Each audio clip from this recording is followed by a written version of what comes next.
interesting part for me. That Sifuna, for him to become an automatic presidential candidate of the United Opposition, the United Opposition must commit political suicide, akin to what Orengo Jim and Professor Nyang'o did in 2002. And I believe you know what happened. Yeah. After Raila completely dominating Luo Nyanza, these two people who are outliers had to come back to the fold. And so it calls upon the United Opposition to commit political suicide and join Sifuna and make him president. And that's the only way Sifuna can be president. If what? If the United Opposition commits political suicide and says it doesn't matter what we want as individuals. You know, we put up a poll, and the poll says Sifuna is leading 68% of the preferred presidential candidate of everybody who's there. So of course. Would that be, just based off that and what we see on ground, would that be a basis then for United Opposition to look and say, he actually has numbers? Yes. He has, especially from the sample you're polling from a sample that is what I would call elite.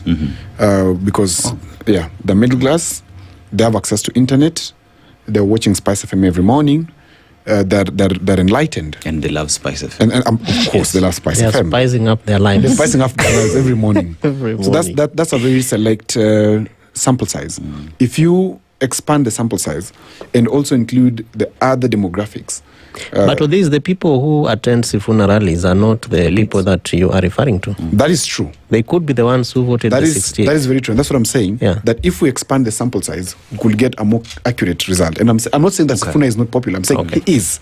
And for that reason, the United Opposition must join him and commit political suicide for Sifuna to become.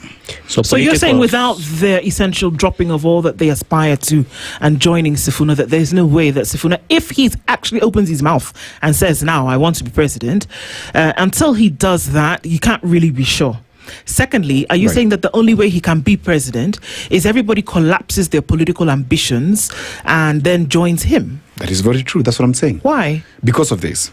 That at the end of the day, if you go to the ground and understand the politics, how it works, people normally elect based on a few issues. One of them is the biasness of their identity, what we normally call tribalism. And number two is consuming hook, line, and sinker, the propaganda as spewed by the political class. Okay? And thirdly is the money question.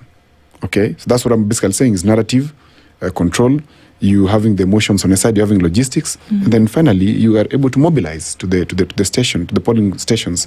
So Sifuna needs to be made the president. He cannot become. He must be made a president. All our presidents are made president. Exactly. And that confirms what I'm saying. So it is not unique to Sifuna. It's not unique to Sifuna that he is going to be made the president if the United Opposition decides to do that. Okay. Yeah. And what I'm saying, and I'm urging the audience to look at it this way. The people we are having vying for presidency, do they look like, if you ask yourself the question, do they look like they can put their hands down, like we always say in Luo, they put their hands down and say, no, it is this gentleman that They go by the pain. They go by the pain. Put your hands Sorry. we are allowing him. We're supporting him. Then that means there's going to be negotiations that will happen then. Okay? So yes, he can be, he will be, if he's made. Can I throw in a curveball? Please. How about Sifuna as a candidate that is supported by Kenyans, right, who is out there right now and is showing every signs of even many pushing him to be, with another individual that is being appreciated across the country despite of where he's coming from, Ndindi Nyoro, a candidature of the two. Would that then change the matrix that you talk about? It will change significantly because that they do not need these other political parties to break their ambitions, just the two of them as wild stallions running for that seat. One thing I want you not to forget is that in political communication, the messengers are always the politicians. That is why government policy, for it to be very successful, is normally communicated through politicians and not through the administrative angles. For it to gain legitimacy, it's passed through politicians. Now, for you to gain legitimacy politically, you must talk to politicians. If you remember Mishuki, just before 2013 elections, he said, ukitaka kuongea na jamii ya Wagikuyu, utaongea ukipitia Uhuru. You can't talk to Gikuyu without Uhuru. There's a reason as to why it is structured as such. So my answer to you is this, Aseto, that yes, Sifuna as he is still must talk to the rest, because it